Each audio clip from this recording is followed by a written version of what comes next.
Hello students, आपकी class BA second year और semester जो आपका थर्ड है, आपकी इंग्लिश लिटरेचर की क्लास लग रही है बेटा। She stoops to conquer play है जो हमने शुरू किया हुआ था, उसके मैं आपको नोट्स करवा रही थी।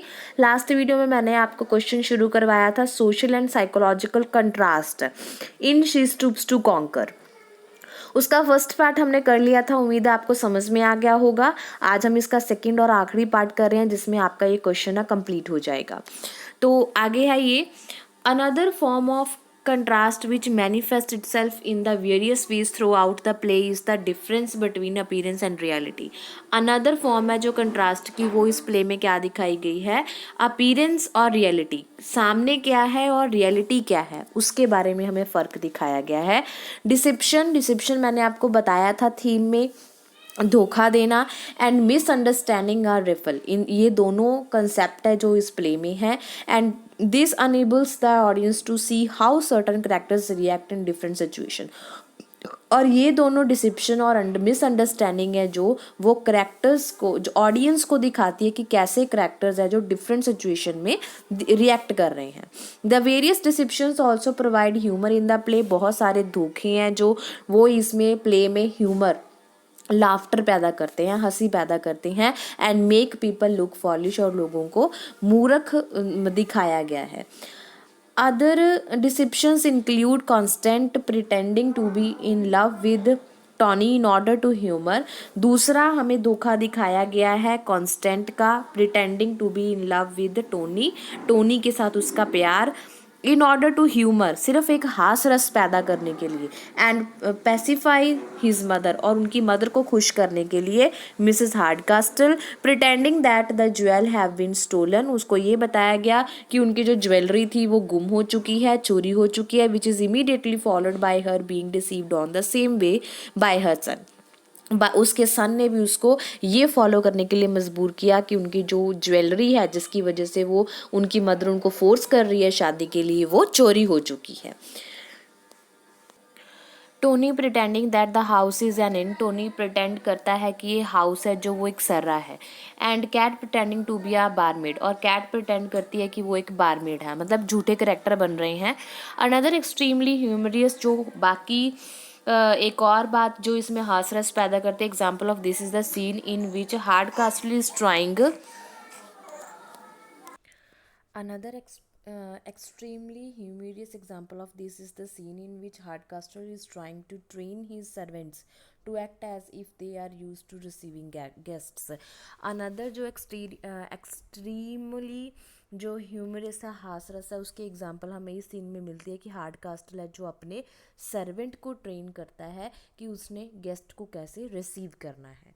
Even Hardcastle who hates the pretensions of the town, चाहे हार्ड कास्टल को टाउन, शहर वगैरह अच्छे नहीं लगते थे, wishes to give the impression of something which is not, wishes to give the impression of something which is not, पर फिर भी वो एक्सप्रेशन है जो अपने देना चाहता था। These are the types of contrast which inject a facial element into the proceeding, ये इस टाइप का कंट्रास्ट था जो इन एलिमेंट्स को, फेशियल एलिमेंट्स हैं उनको इंजेक्ट करता था। They are mainly plot device rather than working on a higher level, ये एक प्लॉट डिवाइस था ना कि एक वर्किंग हाई लेवल का।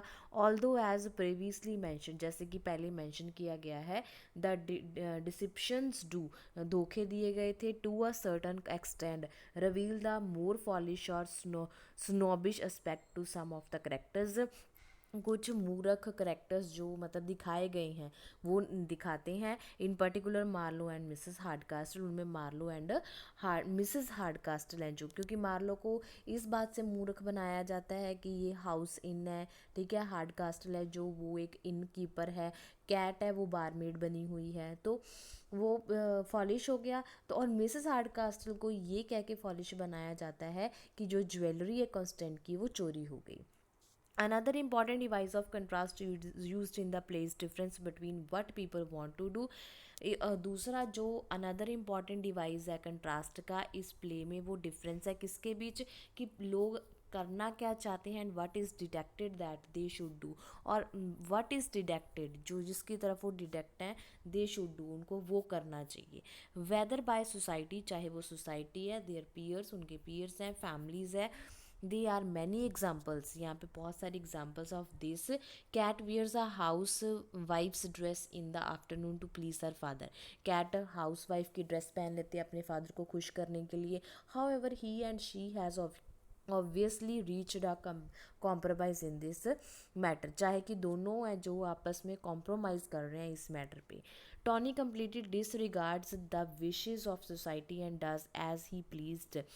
टोनी है जो वो सोसाइटी की जो विशेज़ हैं, सोसाइटी जो उससे डिमांड करती है वो सबको रिजेक्ट कर देता है, and does as he please, वो काम करता है जिससे वो खुश होता है, and so provide a contrast to his peers, इसीलिए उसका अपने दोस्तों के साथ या अपनी फैमिली के साथ कंट्रास्ट हो जाता है।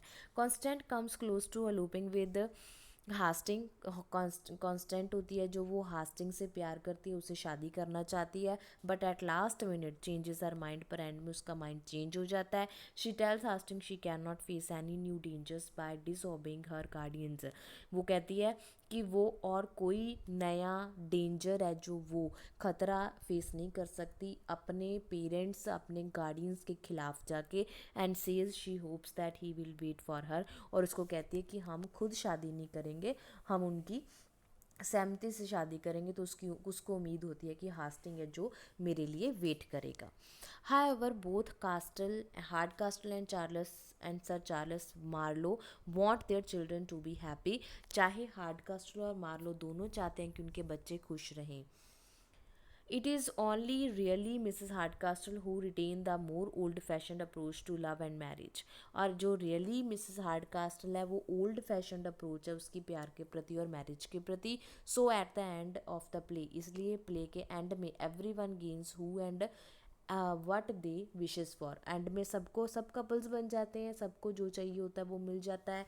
Perhaps the message here is that even if the children do not deliberately follow the rules of their parents or society, they eventually do it of their own accord, as all the characters are paired up with suitable partners। कहते हैं perhaps ये message यहाँ पे दिया जाता है कि बच्चे हैं जो चाहे वो पेरेंट्स या सोसाइटी के रूल्स को फॉलो नहीं करते, they eventually do of their own accord, वो अपने अकॉर्डिंग जो काम करते हैं, as all the characters are paired with the suitable partner, जैसे कि इस प्ले में दिखाया गया कि हर एक कपल है जो वो अपने हिसाब से अपनी जोड़ी बना लेता है।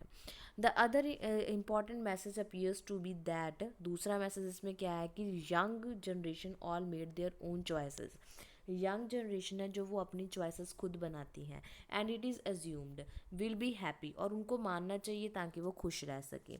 इन the end no more was forced into anything, end में कोई किसी को फोर्स नहीं करता। अ contrast to this is provided by the fact that Mrs Hardcastle was continually trying to pair up Tony and Constance. Contrast क्या होता है जब फैक्ट से बनता है, जब मिसेस हार्डकास्टल है जो कंटिन्यू ये ट्राई करती है कि कॉन्स्टेंट और जो टोनी है उनकी आपस में जोड़ी बन जाए। To conclude that the play does work as a series of contrast, end में हम क्या कह सकते हैं कंक्लूड करके कि ये प्ले है जो वो एक सीरीज़ है कंट्रास्ट का।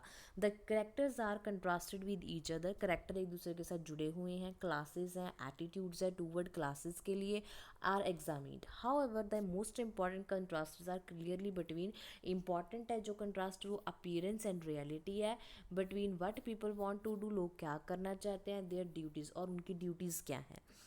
These contrast provide the humour in the play, ये कंट्रास्ट हैं जो प्रोवाइड करते हैं ह्यूमर, हासरस पैदा करते हैं थ्रू डिसिप्शन एंड डिसिप्शन, धोखे से, और एक्सप्लोर ऑफ द फॉलिशनेस और स्नोबरी ऑफ वेरियस इंडिविजुअल्स, जो करेक्टर हैं उनको मूर्ख बना के या उनको धोखा दे के जो मतलब ह्यूमर पैदा होता है वो इन्हीं द्वारा पैदा होता है। They also carry a moral message, इसमें मॉरल मैसेज भी है। They make it clear that society in general is too quick to जज पीपल, इसमें ये बताया गया कि सोसाइटी है जो वो लोगों को जज करने में बहुत जल्दी करती है, और places are as an appearance, और जो प्लेस जगह है उनको। The inn was not an inn, यहाँ पे जो सर्रा है वो सर्रा नहीं होती। The barmaid was not barmaid, barmaid barmaid नहीं है। If the gentleman of the town had not viewed the place and its inhabitant so many, अगर जो जेंटलमैन्स हैं टाउन के वो प्लेस और हैबिटेंट्स के बारे में व्यू ना दें with so many prejudged by gothic ideas, जो पहले ही लोगों ने जज करके रखे हैं, the mistake of night could undoubted had been avoided. तो जो मिस्टेक की गई थी उस रात की, could undoubtedly had been avoided, वो अवॉइड की जा सकती थी, पर लोग हैं जो वो अपनी जजमेंट खुद ही बना लेते हैं बिना किसी को जांचे परखे। ठीक है बेटा, तो ये आपका जो था सोशल और साइकोलॉजिकल कंट्रास्ट जो हमने आज कंप्लीट कर लिया है। इसका फर्स्ट पार्ट मैंने आपको पिछली वीडियो में करवा दिया था। दोनों वीडियोस को एक साथ देखना ताकि आपको पूरा क्वेश्चन अच्छे से समझ में आ जाए। आपका ये क्वेश्चन कंप्लीट होता है। नेक्स्ट वीडियो में हम नेक्स्ट क्वेश्चन के साथ मिलेंगे। तब तक आप इसको अच्छे से समझ लो, रिवाइज कर लो। अगर कुछ समझ में नहीं आता तो आप मेरे को कमेंट बॉक्स में कमेंट करके कभी भी पूछ सकते हो। ओके बेटा, okay, have a nice day.